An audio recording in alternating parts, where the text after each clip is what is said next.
Welcome to Satsang.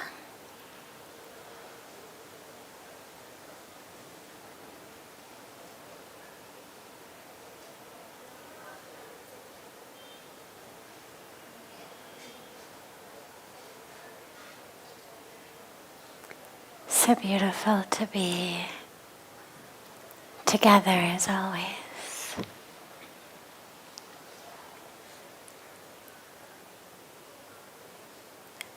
We'll start with one of the questions that comes from our online internet family, joining us from all over the world. And then we'll take any questions that any of you may have.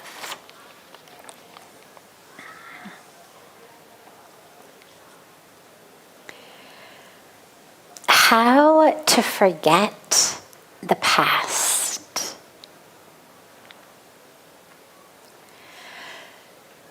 So I don't think actually the goal is to forget.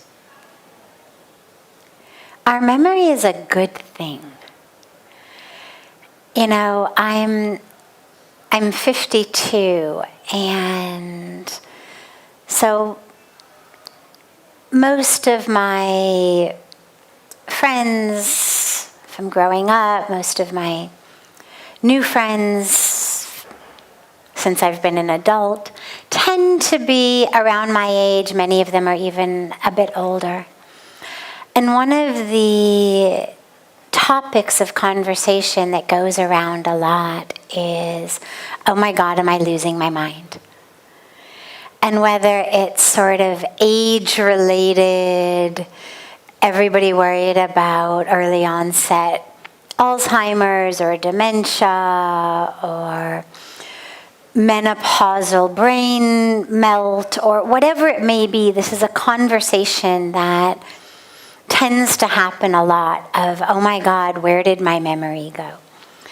And I mention this because being able to remember things is actually a sign of health.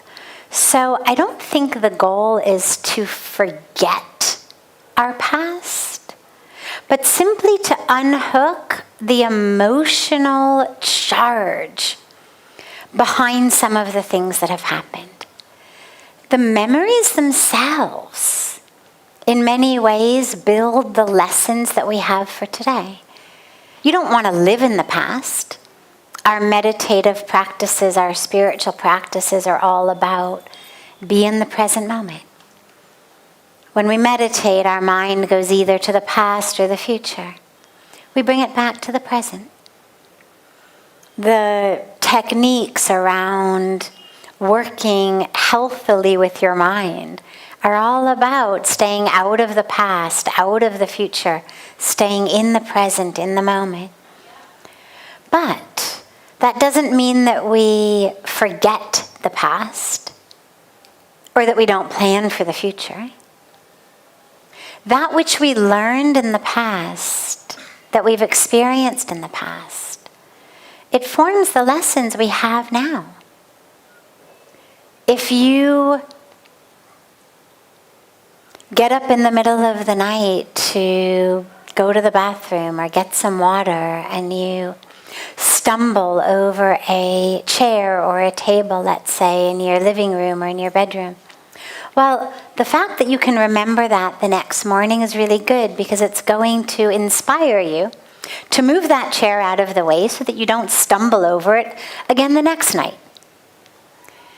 If you do business with a friend who ends up not holding up their end of the deal and stealing a whole bunch of money and lying to you and betraying you, it's actually a good thing to be able to remember that when that friend comes back to you again and says, hey, I have an idea for a business. Let's do it together. It's good for you that you can remember that this person is the one who cheated you, stole your money, ruined 10 years of your life.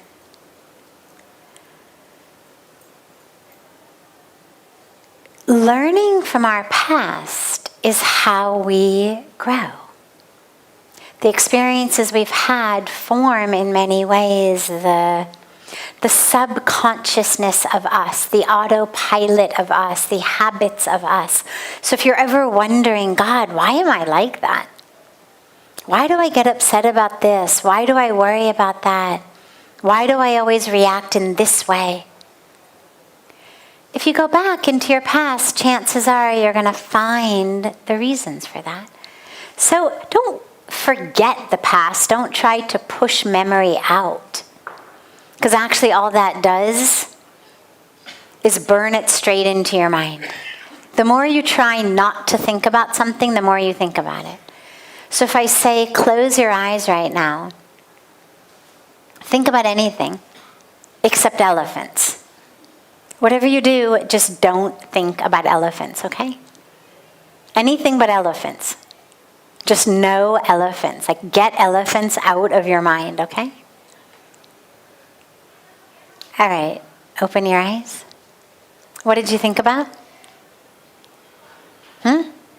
Anybody think about elephants? Right? Now, why? Because you're spending all of your time and energy on elephants. The fact that you've put not in front of it, or no in front of it, or get out, doesn't change the fact that what's in your mind, elephants. In the same way, if you are trying to push your past away, forget the past, what is burning in your mind? Your past. If I'm trying to forget how someone hurt me, I'm spending all of this brain energy saying, I'm not going to remember how they stole all that money. I'm not going to remember how they hurt me. I'm pushing out how they hurt me. But what's in your mind? They hurt me.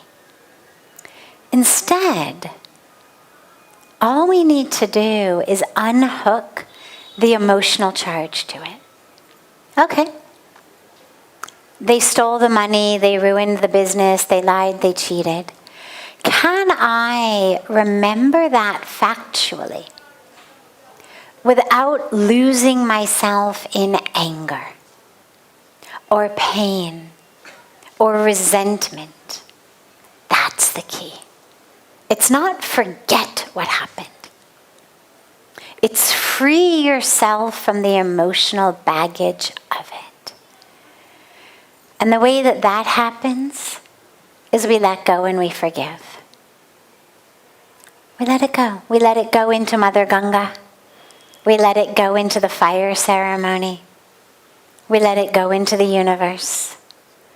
And we let it go with one prayer. Oh God, whatever they did, whatever may have happened, help me be free. That's all it is. It's just about your freedom.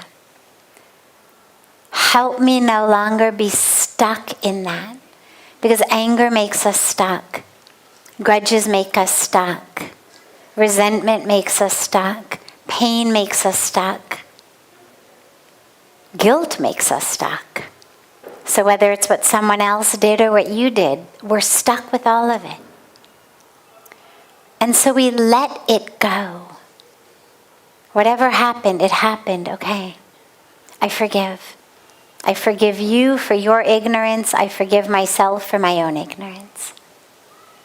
We forgive. And we let it go. And that's the way to unhook the emotional baggage from your past. So don't worry about trying to push it out. But if there's a charge, it means there's some forgiving that needs to happen. So you're in the perfect place. Stand on the banks of Ganga and offer the anger, offer the pain, offer the resentment, offer the guilt to Ganga. The memory will still be there, but the charge will not be. And then you will be free. And that's the ultimate goal. The goal is not thou shalt be memoryless. The goal is thou shalt be free. Good. questions from anyone here?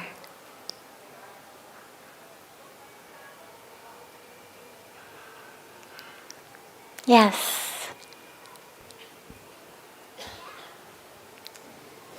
What are the...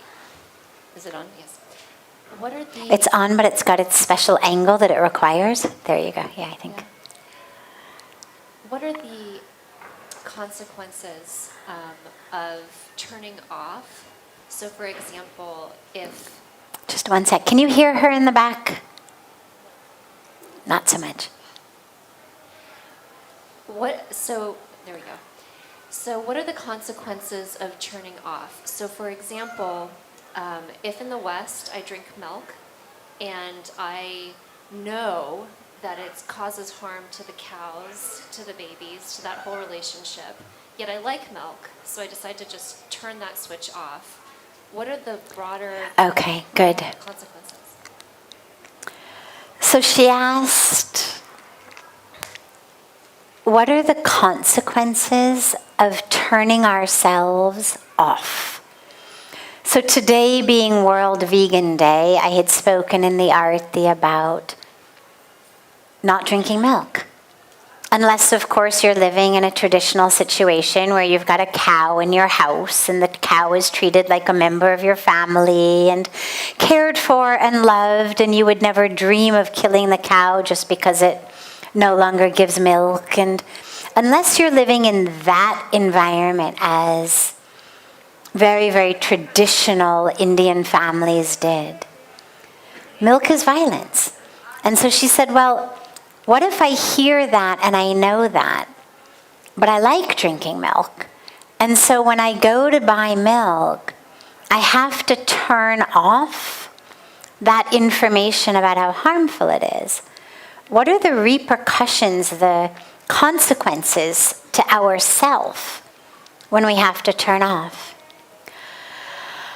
I don't know of any scientific study on that could say, well, when you turn off, here is what happens to your immune system response, or here's what happens to your likelihood to be depressed or anxious. But my instinct is, from just the way it feels inside and what I know about human psychology, is that we are severely harming ourselves.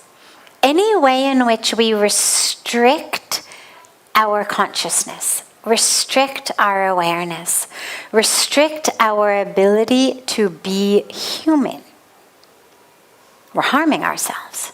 If not physically, it may not have an impact on your immune system necessarily, the act of doing it.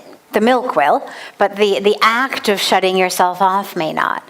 But it's certainly going to have an impact on your emotional well-being, on your spiritual well-being. On a spiritual level, it's simple. We're living non-truth. If you look at the foundation of yoga, so Patanjali, the sage Patanjali, the founder of Ashtanga Yoga, the 8 limbs of yoga, gave us these 8 limbs. Well, asana is limb number 3. Limb number 1 and 2, the very foundation of yoga, are what are called yam and niyam. Or in the West, I've heard them called the yamas and the niyamas. They're essentially the 10 commandments of living a yogic life. It's not about religion. It's not about culture, it's not about language. It's simply about living what we would call a dharmic life, a righteous life, a life of integrity, a yogic life. I won't go into all of them, or that would take our whole time, but the first one is ahimsa, or nonviolence. The second one is satya, truthfulness. So if I know that milk is wrong and violent, but I shut that off so I can drink it anyway, I've just violated 1 and 2, the very core premise, the very foundation of a practice of yoga. So it doesn't matter how long I can stand on my head.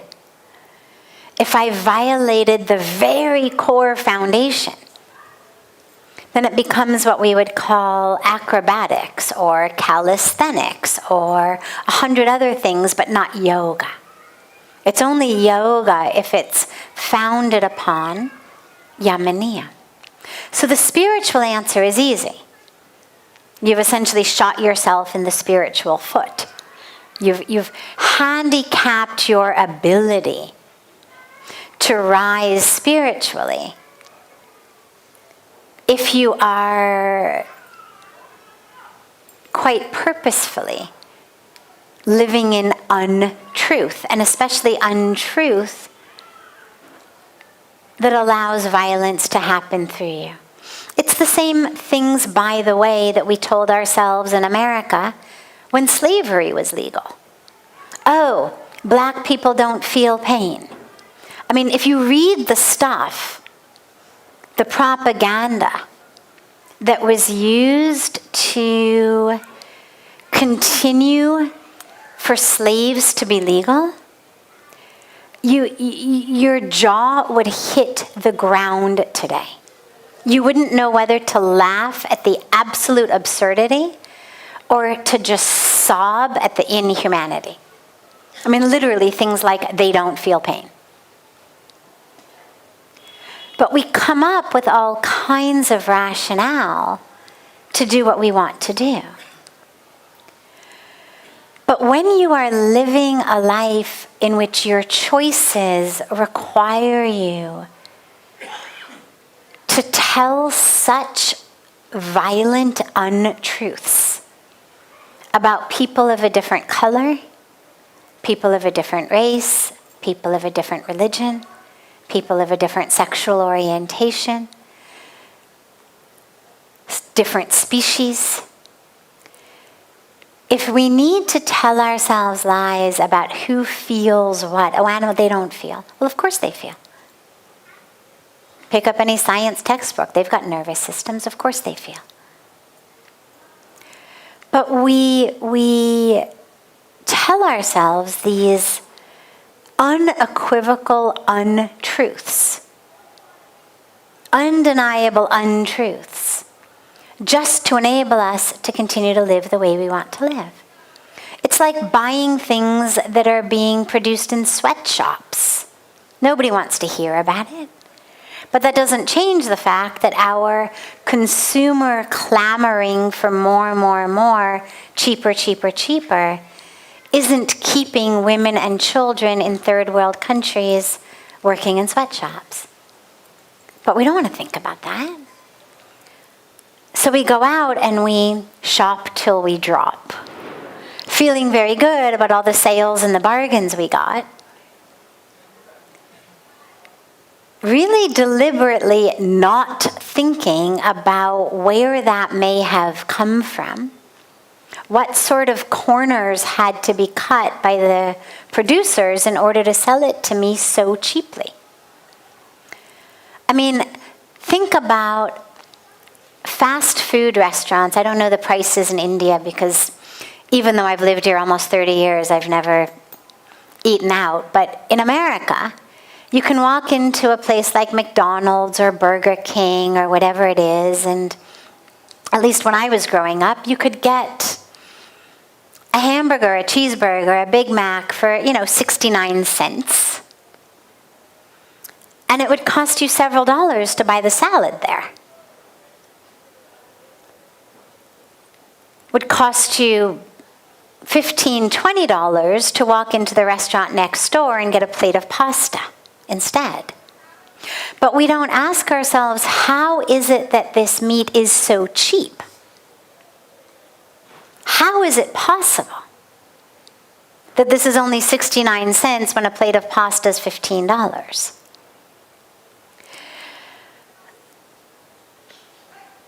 We allow ourselves not to think so that we can keep living the way that we want to live. 69 cents, great.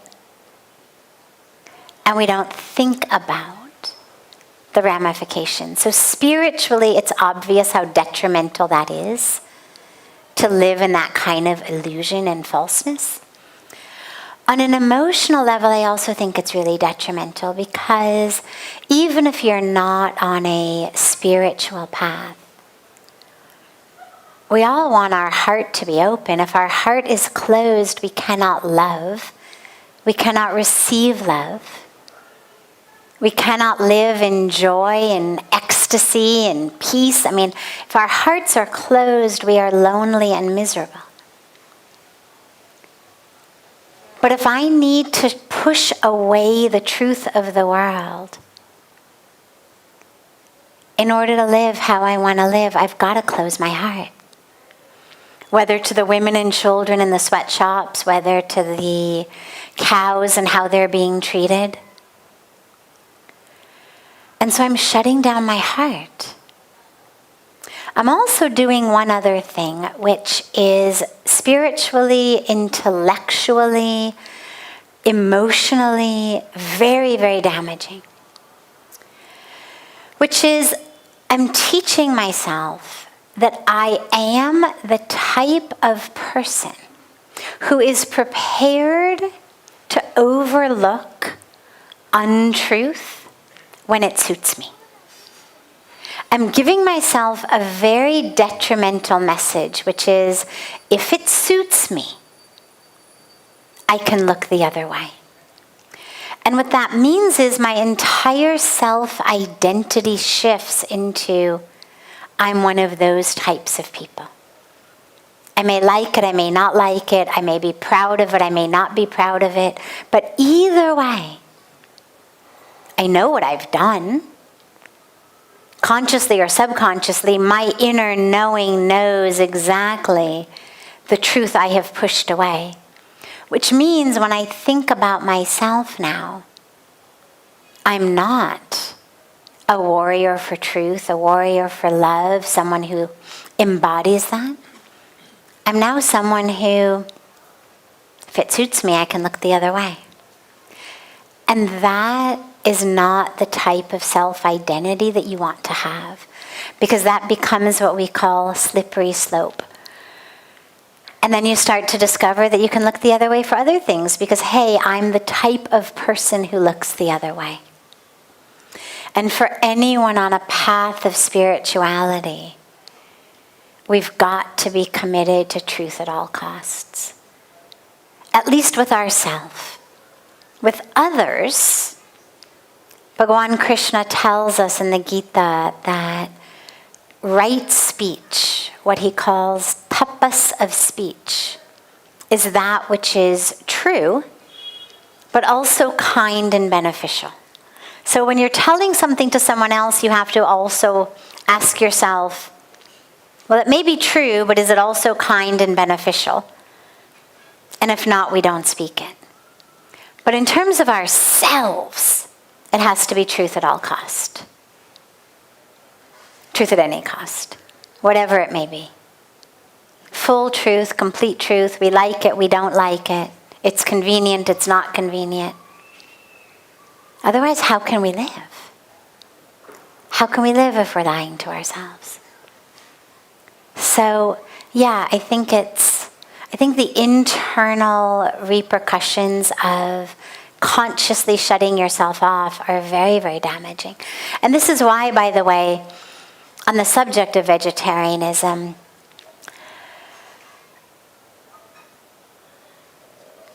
for me, I'm really clear that I'm not the moral police, and I'm not the value police, and I'm not the spiritual police, and I'm not here to tell anybody what decisions they should make for their own lives. But I do think that one thing is really important, which is that we live in truth.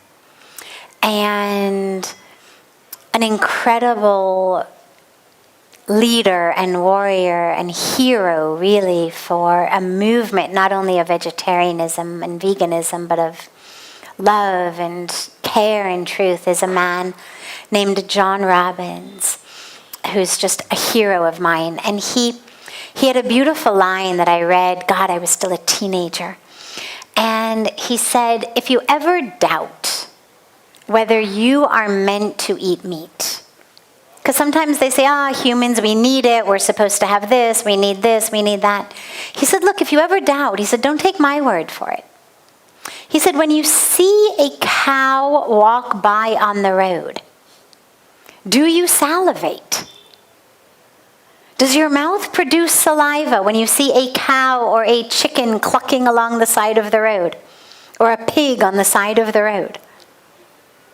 Because if you were supposed to eat it, your mouth would produce saliva at the sight of it. And he says, and if you doubt again whether you're supposed to eat it, he said, just walk up to the animal and sink your teeth into it. And just see what you're able to do with that, with the skin, with the feathers, with the whatever it may be. Does your human body have the capacity to deal with a cow, a chicken, that hasn't been killed, skinned, defeces, de-urined, de-blooded, and then cooked? And if you don't have the capacity to deal with that, then you can be pretty sure you weren't meant to deal with that. Because any animal that is a carnivore salivates at the sight of whatever it's supposed to eat. So it's another way of just testing that truth. Like if you don't believe me, if you think you're supposed to eat meat, see what happens if you sink your teeth into a cow. Or see what happens if you sink your teeth into a chicken. Like, does that feel internally like, oh yeah, this is what my body needs? If so, by all means, go for it. But if not, then in service of honest living, we need to kind of humbly admit that maybe we're not actually supposed to eat it. Because we certainly salivate if we're hungry and we see an apple hanging on the tree. We certainly salivate when we see that which we are meant to eat if we're hungry. But typically not cows or chickens or pigs or fish swimming in the ocean. So, beautiful. Other questions? Yes. Thank you. How can you explain inequalities in the world? Why was I born and grew up in a country or in a land far from war, lucky enough to have food every day? Yeah. How do we explain inequality? Why was she born in a country far from war with the ability to have lots of food on her plate and all of these benefits that so many of us have had? Why this inequality? So the law of karma is the way that we explain this. But it's really important to realize that it is not a law of rewards and punishments. It is not about good and bad. It is not saying, oh, you're poor in this life, it means you were bad in some past life, therefore you are being punished. All it is saying is, with the sum total of your past actions and their karmic ripples in the universe, their karmic points in your karmic bank account, these are the experiences that you need to walk through in order to get closer to God, in order to complete your karmic journey. We superimpose, a lot of those of us, especially from the West, we superimpose this kind of Santa Claus idea on the law of karma as though it's sort of, Santa knows if you've been good or bad, and if you've been good, you get all your presents, and if you've been bad, then you don't. It's not that. It's not about good or bad or rewards or punishments. It's simply a law of nature that, number one, says when you plant an apple seed, you get an apple tree. Not because you're good or bad, but simply because that is the seed you have planted. And sometimes that tree sprouts immediately, so you have immediate karmic fruits. Sometimes that tree sprouts many, many years from now. You have long-term karmic fruits. Sometimes that tree sprouts in a future lifetime. But whatever fruit you have today, you can be sure that you planted a seed for it in the past. But that law of nature is also founded upon the ultimate truth of our birth, which is the end point, the goal of this whole karmic cycle of birth and death and rebirth and birth and death, is that ultimately that karmic bank account becomes clear. And that's when we merge into the divine, when the metaphoric drop merges with the metaphoric ocean. That no matter what we do is accruing karma, some of it sweet, some of it bitter. What you could call your karmic plus points and minus points. But unlike a regular bank account, they don't cancel each other out. So the good deeds you do, the apple seeds you plant are going to come back as apples. You've got to be here on earth to eat those apples, metaphorically. The not so good actions you do, the seeds that you plant of harm or pain or violence, are going to come back in that type of fruit, and you've got to be here to go through that. Both. The pleasant, the not so pleasant. And that ultimately the whole point of our cycles is to stop accruing this karmic fruit through total surrender to the divine. Through recognizing that we are not the doer, we are just an instrument in the divine's hands. And when we totally surrender everything, that's when we stop accruing the fruit of it. There's a line in the Bhagavad Gita that says, Yat karoshi yadashnasi, yajjahoshi dadasiyat, yat tapasya sekonteya, tat kurushva madarpanam.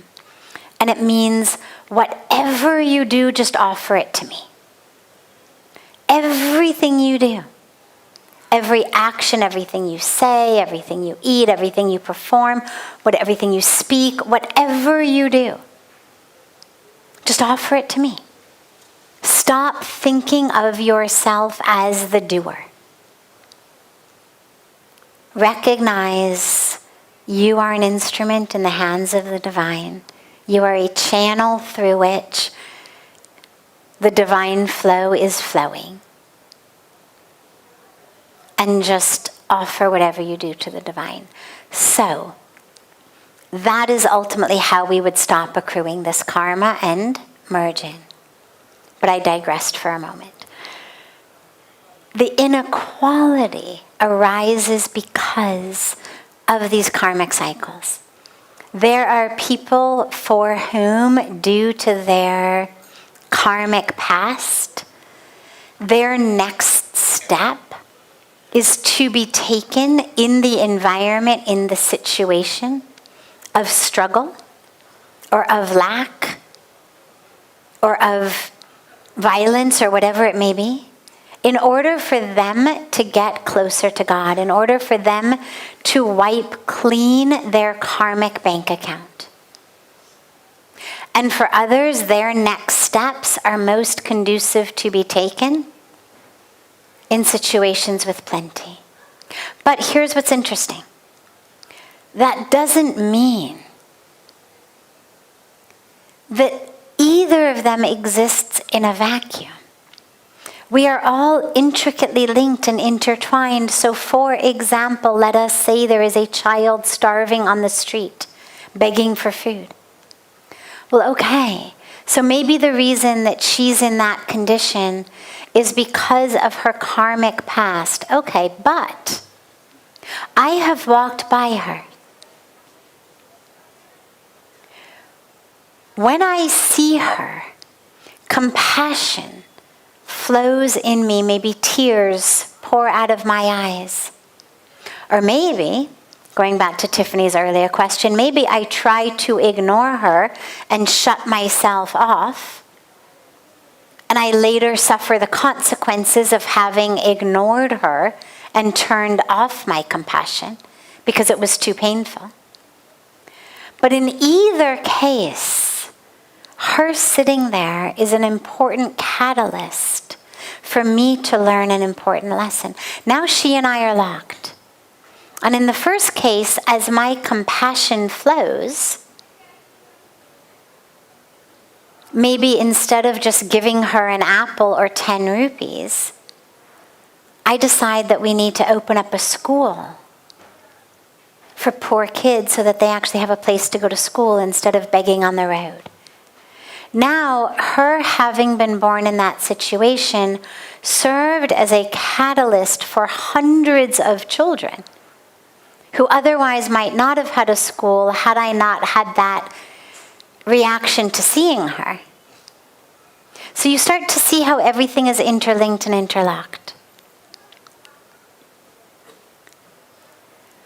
Inequality exists today, yes, because of our karmic past, but it also exists today to ignite, to catalyze our karmic present and future.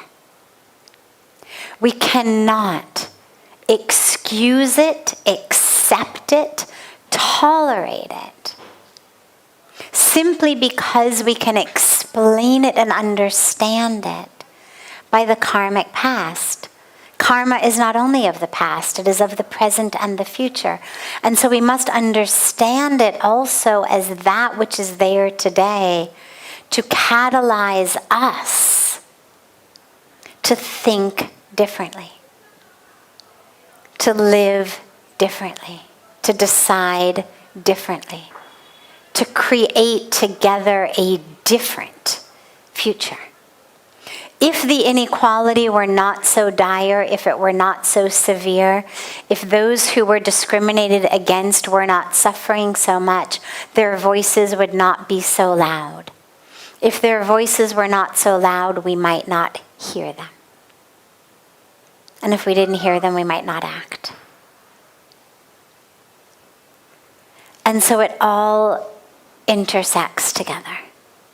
Do not think that just because you were born somewhere without war, or that you were born somewhere with plenty of food and the opportunity that we all have is because we were somehow born exempt from engaging in the drama of this karmic journey. It's just that's the role we play. We play the role as someone who, uninjured by the war, of someone who not needing to live in survival mode, not needing to simply worry about whether they're going to be blown up today, is actually able to have the mental stillness and spaciousness to work for peace, to work to bring more love and understanding in our world. Even if it's not necessarily to those who are suffering, because we may not have the capacity, the influence, the impact to actually be able to do something there, but we can do it in our world. Because it's brewing everywhere. It happens to have exploded as the volcano of the Middle East at the moment.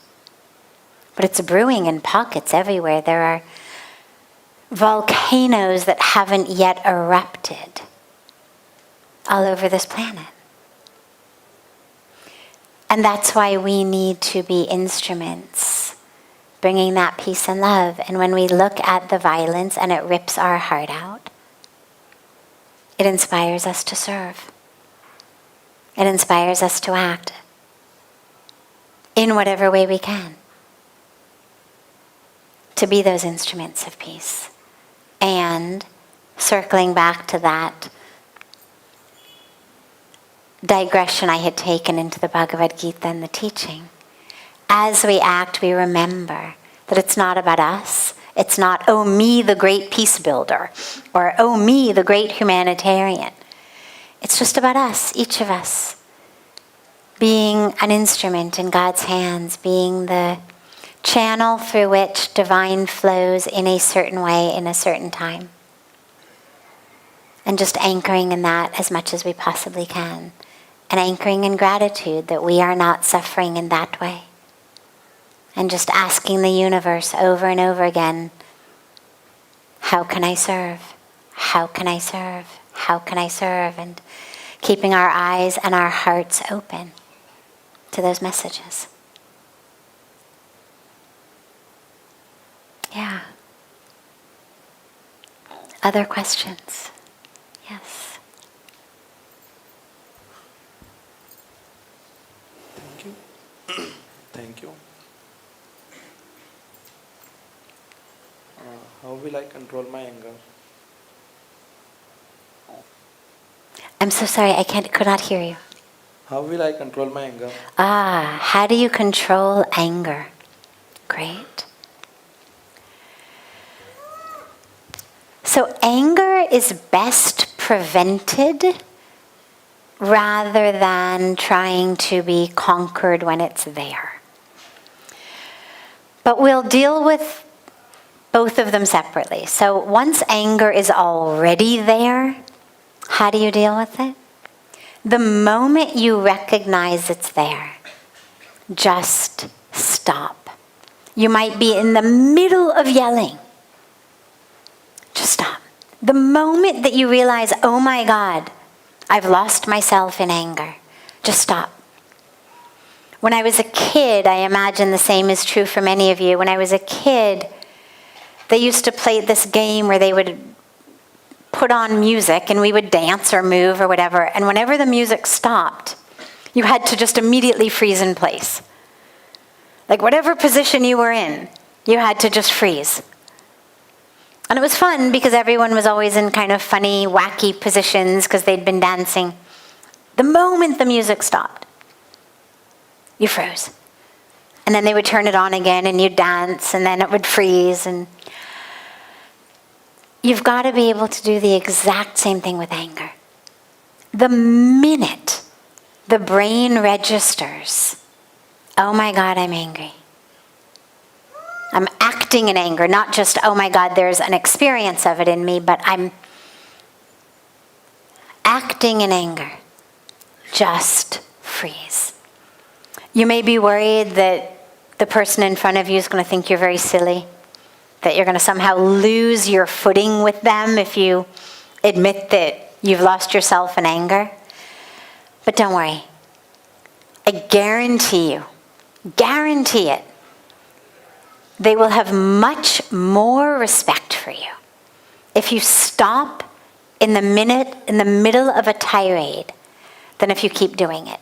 Nobody respects anybody who loses themselves in anger. We may think, many badiya chis se dikhaya usko. I showed them. But actually all that other person is thinking is, my God, what a fool they made of themselves. What in God, what a fit they had. They came out of their clothes. You know? Nobody says, wow, what a great guy. I really respect him for how much he yelled at me.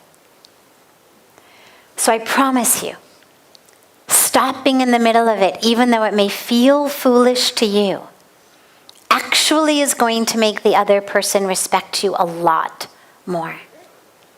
Just stop. Walk away from the situation. Whatever it is, just walk away mid-sentence. Get yourself alone. And just anchor in your breath. Deep breaths, long breaths. have a glass of water. Slow everything down. And just allow yourself to be. The breath is your best ally here, because the slower and the deeper your breath is, you cannot simultaneously be furious while your breath is slow and deep. And the moment you come into real consciousness, the anger dissipates. But that's hard. Most of us only realize how angry we were afterwards. We say, oh my God, I can't believe what I said or did. I shouldn't have been so hard. And then we find ourselves going back and apologizing. Oh, that wasn't me. You know, it's like they used to do those your brain on drugs commercials. Right now we need your speech on anger commercials. Like this is what your speech looks like on anger. We say, that wasn't me. See, it was just my speech on anger. But it was you. It just was you overtaken by unconsciousness. Because anger arises in unconsciousness. Which means the best way to prevent it is to stay conscious. You will notice anger starting to well up in you. You'll notice it from far away. Just someone says something, they do something, and you just start to notice. The heart rate starts going up, the palms start to feel a little sweaty. Just come back. It's okay. It's okay. It's not worth it. Choose peace. Choose peace in every moment. Now, that doesn't mean that we don't get angry about things that we should get angry about. Inequality should make us angry. Violence should make us angry. Global hunger should make us angry. Climate change should make us angry. But that's not the sort of anger that arises in unconsciousness. It's not the sort of anger that makes us scream and yell and punch holes through walls or ruin relationships or drown our sorrows in alcohol or drugs or food. We don't do things that we later regret when we are in what I call righteous anger. That's the anger that serves as a catalyst. That's the anger that actually leads us to build schools, form NGOs, do something to right a wrong situation to whatever extent we have the capacity. But the type of anger that steals our control is unconscious. So just stay conscious and recognize you not being angry doesn't mean what the other person did was okay. It just means that you're not a slave. It means that you're not a slave to what someone else says or does. They may have been mean, obnoxious, rude, totally uncalled for. And you can still be calm. And you can still be peaceful. Because you are not a slave. Use that free will to choose peace. Because anger kills you. Literally, chemically, biochemically. The chemistry that anger dumps into your body is toxic. They always say anger is like drinking poison and expecting the other guy to die. So just refuse to drink that poison. Refuse to be a slave to someone else's ignorance or arrogance or ego or confusion or their anger. Other people can be in the midst of whatever karmic drama they're in. But you've got responsibility just for your own. So just refuse to be a slave to what they've done or said. Choose that love. Choose peace every minute, every moment. Great. Have a beautiful, beautiful rest of your evening, everyone. And I look so forward to seeing you tomorrow. And so much love to you all.